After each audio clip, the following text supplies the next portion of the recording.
다음에 이제 마지막으로 질문이 되게 많은 분이세요. 네.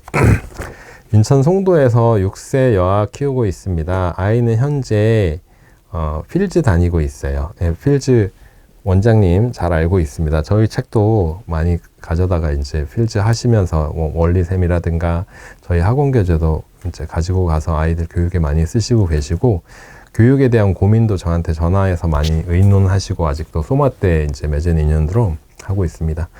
아이는 5세부터 지면으로 연산을 접해서 지금은 원리셈 2학년 첫 번째 단계 에그 사고력 연산 2-1 하는 중입니다. 제가 볼 때 연산은 제법 잘하는 것 같아요. 두 자릿수 받아올림 받아내림을 실수 없이 하는 편이고, 원리셈에 나오는 문장지 문제도 스스로 식을 세우고 맞게 풀고 있어요. 그런데 이 속도로 가다간 곧 문제집으로 곱셈을 접하게 될 텐데 6세죠. 이대로 진도를 빼도 될지 염려됩니다. 곱셈과 나눗셈은 개념 정도는 알고 있고 9구단은 2단, 5단만 랜덤으로 가능합니다. 나머지는 1부터 처음부터 외워야 가능한 정도예요. 고민 첫 번째, 9구단을 다 외운다 해도 아이가 곱셈을 적용한 문제를 칠서전에 풀 수 있을지 의문입니다. 그래서 연산 속도를 좀 조절해야 할지 고민이에요. 아니면 9구단만이라도 외우게 하고 적용하는 문제는 나중에 시켜야 할까요? 연산 진도에 비해 수학 독해 쪽은 아이가 영어 유치원을 다녀서 그런지 약한 편입니다. 6월에 치른 초1 수학능력평가 시험에서 우수상을 받았고, 소마셈 원리셈에 나오는 문장제 문제를 잘 풀어서 잘하는 줄 알았는데 필즈 수학에서 내준 독해 부교재 책을 푸는데 밀려오는 답답함을 숨길 수가 없었습니다.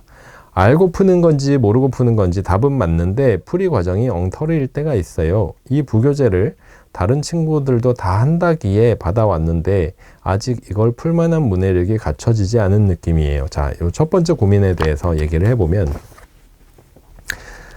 일단은 소마셈 원리셈에 나오는 문장제 문제는 진짜 문장제 문제가 아닙니다. 아이들이 표현하는 게 있어요. 이제 사고력 학원을 제가 하면서, 사고력 학원이라고 하면 생각하는 게 많이 필요한 학원 이런 거예요. 사고력을 키운다? 꼭 그렇게 생각하진 않아요. 왜? 수학 공부하는 건 다 사고를 키우는 거니까. 그러면은 수학을 얼마나 아이들이 생각을 필요로 하는 문제를 얼마나 잘 가르치느냐가 사고력을 키우는 거고, 사고력 학원은 바로 이 뒤에 얘기한 부분을 강조한 것일 뿐, 수학을 잘 배우면 사고력이 잘 커져야 되는 거 아닌가요?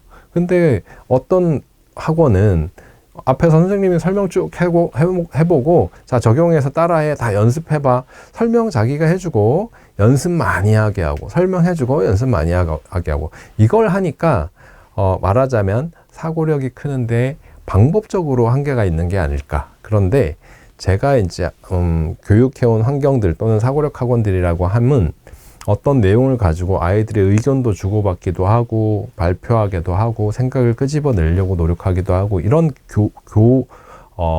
말하자면 교육을 하는 방법적인 부분에서 좀 차이가 있다고 생각하거든요. 근데 수학은 원래 그렇게 가르치는 부분이 필요하다고 생각해요. 어린아이들에게도. 그런데 아이들이 이렇게 표현한 적이 있어요. 교과 수학이랑 아니면 학교에서 공부하는 수학이랑 선생님이 하는 수학이랑 많이 달라? 4학년 아이들이다. 예, 얘기를 했어요. 그랬더니 아이들이 이렇게 얘기했습니다. 네, 많이 달라요. 그래서 뭐가 달라?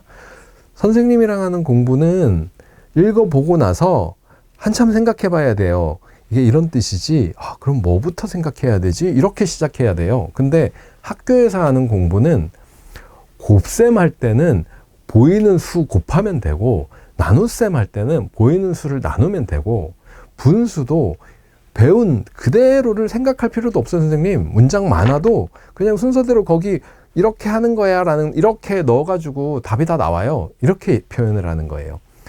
그러니까 결국 문장제라는 것도 그렇고 심화라는 것도 그렇고, 심화를 하는 수학이라는 것은 나에게 주어진 조건을 어떻게 해석해서 어떻게 풀어낼 거냐라는 게, 그게 본질적인 수학이잖아요. 보통의 문장제 문제집들도 사실은 저는 크게 아이들에게 생각을 요구하고 풀이 방법을 고민하고 하는 부분은 많지 않다고 생각합니다. 사실은. 여기에서 뭐 독해력 키우기라든가 수학 독해력 키우기 이런 문장제 문제집들을 풀면서 아이들이 어려워하는 부분은 아직 아이가 7살이니까 두 가지 단계가 있는데요. 아직 첫 번째 단계로 글 읽기가 잘 안 되어 있는 부분이 분명히 있을 수 있어요. 말씀드린 것처럼 그러면 원리셈은 잘 했는데요. 하지만 원리셈은 약간 이해를 못했더라도 더하기 단어는 더하면 답이에요. 그렇기 때문에 약간 이해를 못했더라도 그렇게 됩니다. 그 주제라는 게 딱 정해져 있어서. 근데 독해력 이런 문제집들은 문제가 주제별로 섞여 있고 할 때 읽었을 때 약간이라도 이해가 안 되면 얘를 이건 더하기야 빼기야 곱하기야 나누기야 할 수 있죠. 네. 그런데 두 번째 단계, 이게 꼭 독해력 문제는 아닐 수도 있어요. 언어적인 독해와 수학적인 독해는 다르거든요. 그래서 상황은 이해했는데, 국어로 봤을 때의 상황은 이해했는데 이게 더하기야 빼기야 곱하기야 나누기야 라고 고민하는 과정으로 넘어가면 수학이에요. 이거는 글 읽기가 아니에요. 그래서 첫 번째, 문장 독해력 자체가 약한 아이인지 체크해야 됩니다. 근데 두 번째로 넘어가서는 동화책을 더 많이 읽거나 글을 더 많이 읽거나로 해결되지 않을 문제예요. 이거는 아이가 그야말로 더하기를 빼기로 생각하거나 아니면 요 상황을 더하기로 생각하거나 이 판단을 잘 못하는 거기 때문에 수학 공부 자체로 해결되어야 됩니다. 근데 이것도 연산 문제집을 푼다고 해결될 수 있는 건 아니겠죠. 네, 대부분은.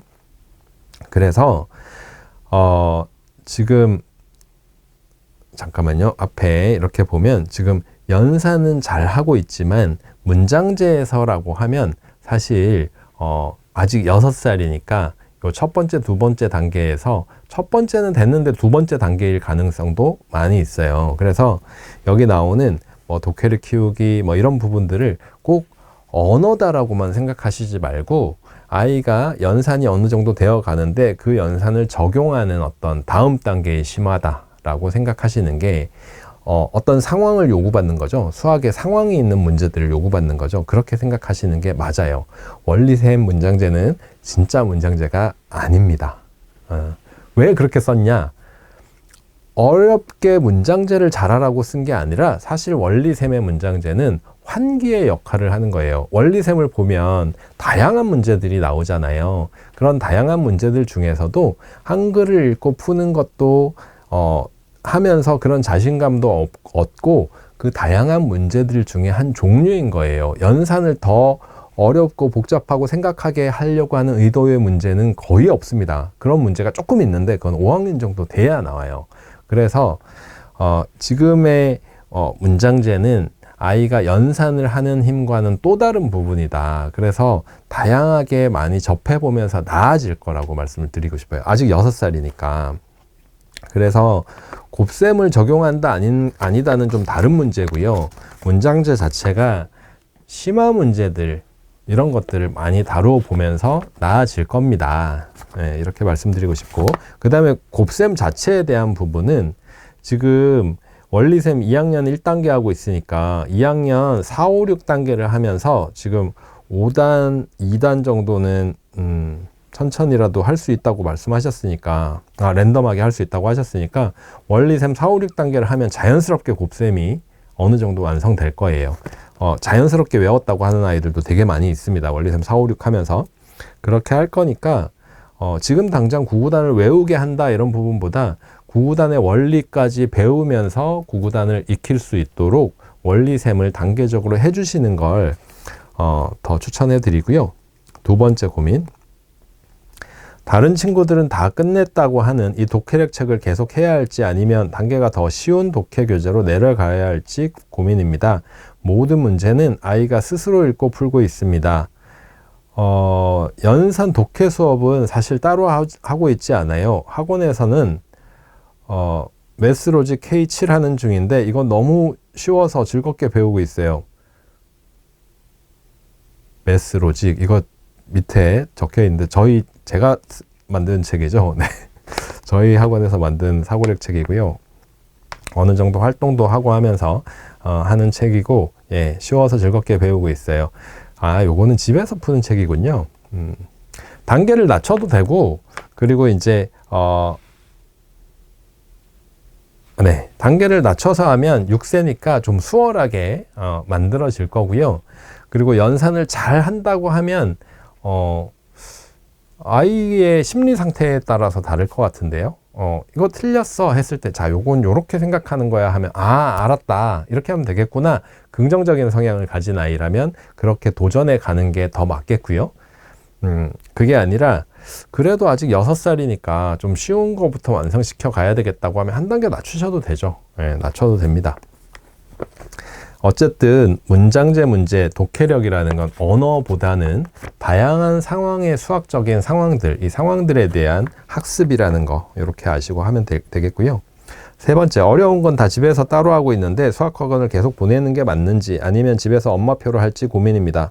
현 학원을 다니는 장점은 아이가 즐겁게 배우고 있고 학원 원장님이 상담이 좋아서 보내고 있습니다. 예, 경력이 굉장히 많은 오래된 원장님이시고요. 굉장히 열정적이시고 제가 아는 필즈는 아이들을 잘 키워내는 학원이라고 알고 있긴 한데 지금 다니는 반이나 시기가 즐겁게 조금씩 완성해야 되는 시기이기 때문에 그런 거로 알고 있고, 아시다시피 필즈 수학 자체는 7세 말에서 1학년으로 넘어가면서 아주 어렵게 공부를 하니까 이 부분은 뭐 지금은 너무 쉽다 하면 좀 기다리셔도 되고, 아니면 즐겁게 하고 즐겁게 할 나이니까 다른 부분들을 보충해 가면서, 원장님이 그런 고민들 되게 많이 하시니까 맞아요. 되게 많이 하세요. 저희 책도 항상 새로 나온 책 물어보고, 따풀도 얼마 전에 되게 많이 가져가셔서 아이들한테 적용하시겠다고 하시기도 하고,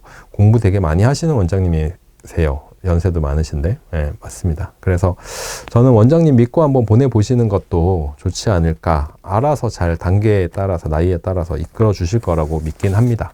네, 항상 저를 괴롭히시는 원장님이셔서 전화해서 요즘에 뭐 나왔어요? 그건 어떤 장점이 있어요? 우리 아이들한테 어떤 부분을 적용해 볼까요? 이런 공부를 되게 열심히 하시는 원장님이라서 진짜로. 네, 저는 그런 부분에서는 원장님을 사실 되게 신뢰하긴 합니다. 여기까지가 사전에 받아본 질문이었고요.